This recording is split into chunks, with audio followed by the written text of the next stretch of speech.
अस्सलामुअलैकुम, मैं हूं अब्दुल बासित और आप सब लोग देख रहे हैं मेरा यूट्यूब चैनल अबी खान केमिस्ट्री। आज का हमारा लेक्चर है lecture number 96 and this is about defects of VSEPR theory. इससे रिलेटेड पेपर में बाज़ औक़ात क्वेश्चन आता है सेक्शन बी में या सेक्शन सी में, ए बी पार्ट्स में कोई भी पार्ट हो सकता है।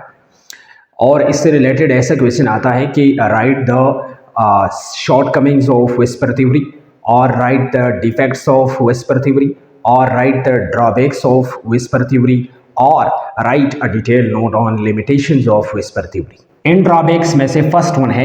it cannot explain shape of molecules with polar bonds such as lithium oxide, sulfur dioxide, hydrogen fluoride and cesium fluoride etc। इस थ्योरी में यानी मतलब वेस्पर थ्योरी में ऐसे मॉलिक्यूल्स के लिए कोई एक्सप्लेनेशन नहीं है कि जहाँ पर पोलर बॉन्ड्स मौजूद हो। लेट सपोज लिथियम ऑक्साइड है, इसका शेप किस तरह का होगा, सल्फर डाइऑक्साइड है, इसका क्या होगा, हाइड्रोजन फ्लोराइड है, यहाँ पर जो है पोलर बॉन्ड है तो इसका शेप या ज्योमेट्री किस तरह का होगा। और सबसे ज़्यादा जो पोलर बॉन्ड मौजूद है वो सीजियम फ्लोराइड में मौजूद है और इसी सीजियम फ्लोराइड के बारे में भी कोई एक्सप्लेनेशन नहीं है। सेकंड वन है it can not explain shape of molecules with pi bonds और डीलोकलाइज्ड बॉन्ड्स। इस थ्योरी में उन मॉलिक्यूल्स के लिए भी कोई एक्सप्लेनेशन नहीं है या उन मॉलिक्यूल्स के लिए कि जहाँ पर पाई बॉन्ड्स मौजूद हो या पाई बॉन्ड्स को हम डीलोकलाइज्ड बॉन्ड्स कह सकते हैं। तो इन डीलोकलाइज्ड बॉन्ड वाले मॉलिक्यूल्स के लिए भी कोई एक्सप्लेनेशन नहीं है या इस तरह के मॉलिक्यूल्स के जहाँ पर पाई बॉन्ड्स मौजूद हो तो उन मॉलिक्यूल्स का शेप जो है वो किस तरह का बनेगा या ज्योमेट्री किस तरह होगा, तो इस तरह के मॉलिक्यूल्स के लिए भी कोई एक्सप्लेनेशन यहाँ पर मौजूद नहीं है। थर्ड वन लिमिटेशन है it can not explain how atoms can share electrons और फॉर्मेशन ऑफ कोवेलेंट बॉन्ड। आप लोगों ने एक बात याद रखना है कि वेस्पर थ्योरी में लोन पेयर और इलेक्ट्रॉन्स पेयर का जो बहस है वो मौजूद है या उनके ऊपर डिस्कशन जो है वो मौजूद है। उनको डिस्कस किया गया है कि लोन पेयर क्या होता है, इलेक्ट्रॉन पेयर क्या होता है, उनके दरमियान रिपल्जन जो है वो ज़्यादा रिपल्जन होगा या कम रिपल्जन होगा, या कौन से पेयर में ज़्यादा रिपल्जन होगा, ज़्यादा अट्रैक्शन होगा, ज़्यादा स्पेस जो है वो कौन से पेयर्स के दरमियान होगा, या कौन से पेयर्स जो है वो ज़्यादा स्पेस ऑक्युपाई करते हैं। तो इस किस्म का जो डिस्कशन है वो वहाँ पर मौजूद है, लेकिन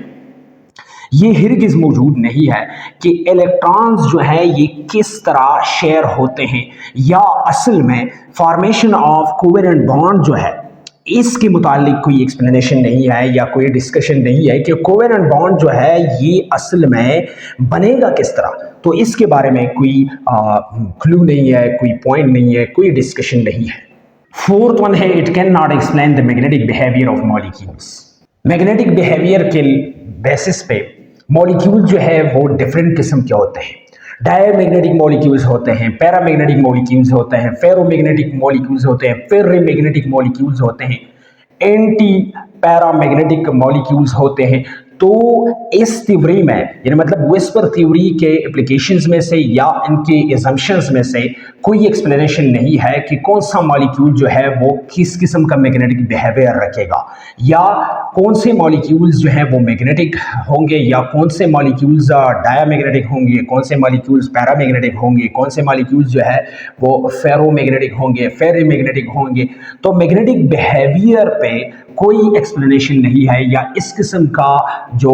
डिस्कशन है वो वेस्पर थ्योरी में मौजूद नहीं है। फिफ्थ वन लिमिटेशन है it can not explain the shape and geometry of complexes और कोऑर्डिनेशन कंपाउंड्स। आप लोग अगर एप्लीकेशंस ऑफ वेस्पर थ्योरी को सही तरीके से पढ़ें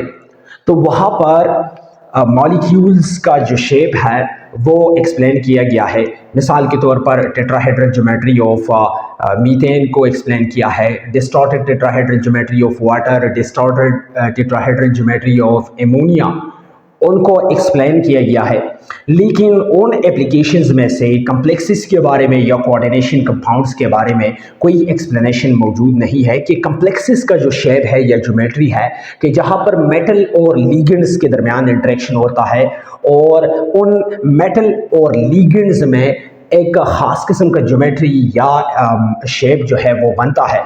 तो उन कंपाउंड्स के लिए, यानी मतलब सिंपल कोऑर्डिनेशन कंपाउंड्स के लिए जो शेप है उसके बारे में किसी किस्म का एक्सप्लेनेशन जो है वो मौजूद नहीं है विस्पर थ्योरी में या विस्पर थ्योरी के एप्लीकेशंस में से। सिक्स्थ वन लिमिटेशन है, it can not explain the bond energy और bond angles of polar compounds और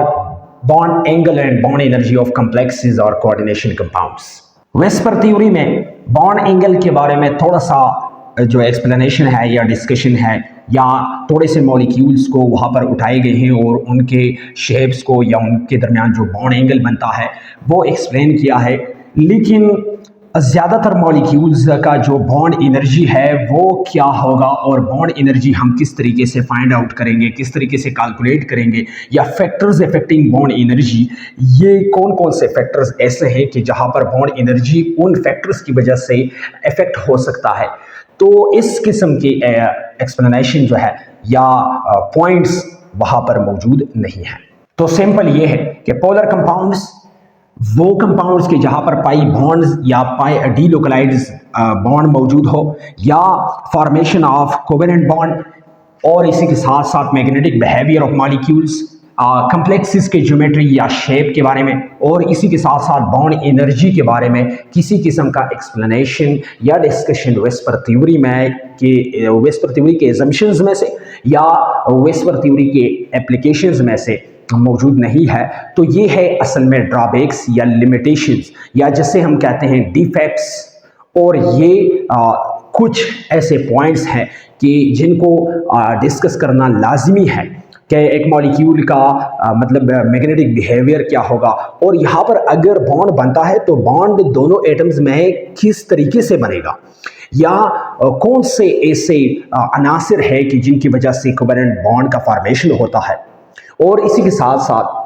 बॉन्ड एनर्जी और बॉन्ड एंगल के बारे में कोई एक्सप्लेनेशन नहीं है। और साथ में जो इम्पोर्टेंट चीज़ है कि कॉम्प्लेक्सेस का ज्योमेट्री और शेप किस तरह का होगा, तो इसके बारे में भी कोई क्लू मौजूद नहीं है, कोई पॉइंट मौजूद नहीं है, कोई एक्सप्लेनेशन मौजूद नहीं है।